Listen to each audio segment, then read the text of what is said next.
The other thing that might happen if you don't get the information right away about Jane's availability, the other thing that might happen is the secretary is going to ask you where you're calling from. So in that case, give her the name of your company with one caveat.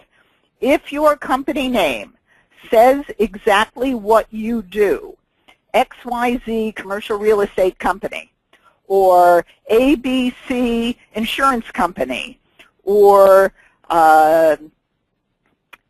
ABC Research Partners, or something like that. If it says exactly what you do, leave out the part that identifies what you do. Just say ABC or XYZ. Because we are taking the decision-making power out of the hands of the secretary. If you say, oh, I'm with XYZ Commercial Real Estate Company, she knows you're calling about commercial real estate, and you run the risk of having her say, well, we're all covered, or we don't need help with commercial real estate.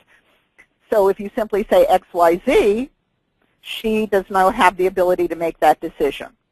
So you give your company name with that caveat, company name, and again you ask the question, is she available? Because you either want to talk to Jane or you want to find out when you might be able to talk to Jane, and you can call back then. The other option is you might leave a voicemail, and we'll talk about that in Module 3. All right, so far we have ring, ring, Jane Jones' office. Jane Jones, please. Who's calling? This is your name. Is she available? Where are you calling from? Your company name. Is she available?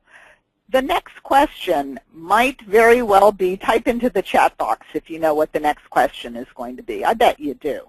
I bet you know what the next question might be from that gatekeeper. I'm going to move on to the next slide here.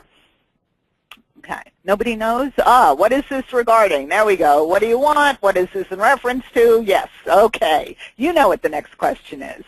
What is this in reference to?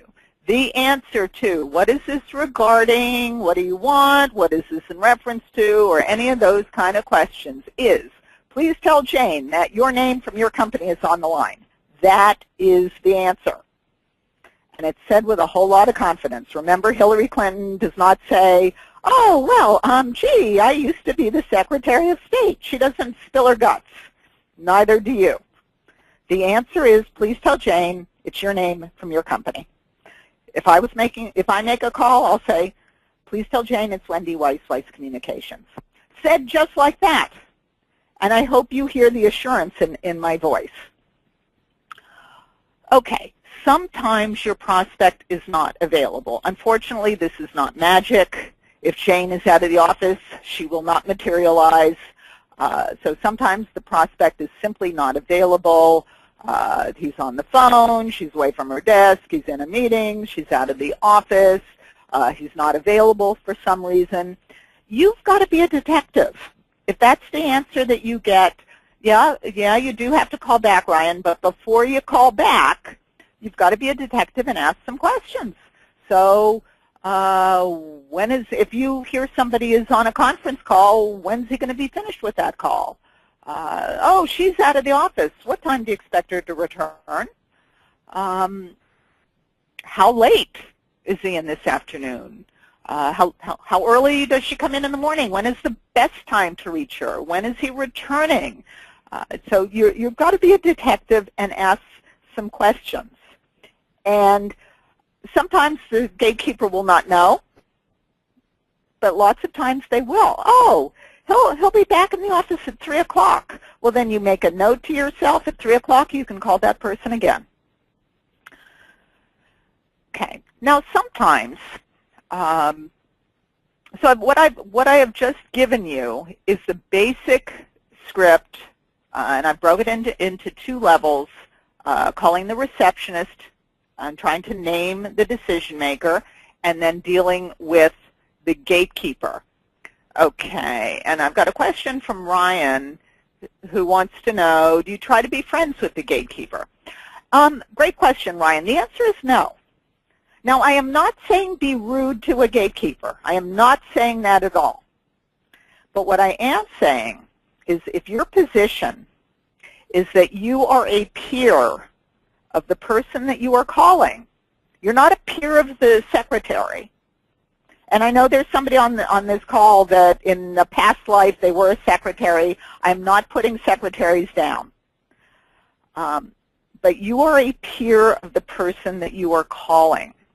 And if you stop and think about it, think about in your life how you have watched management interact with support people. They may be very, very nice to the support people. You should always be nice to people. But they give direction. And they expect, if someone is a support person and a secretary is a support person, the expectation is the direction will be followed. So you are behaving, I call this boss behavior. You're behaving like the boss. You're very nicely giving direction.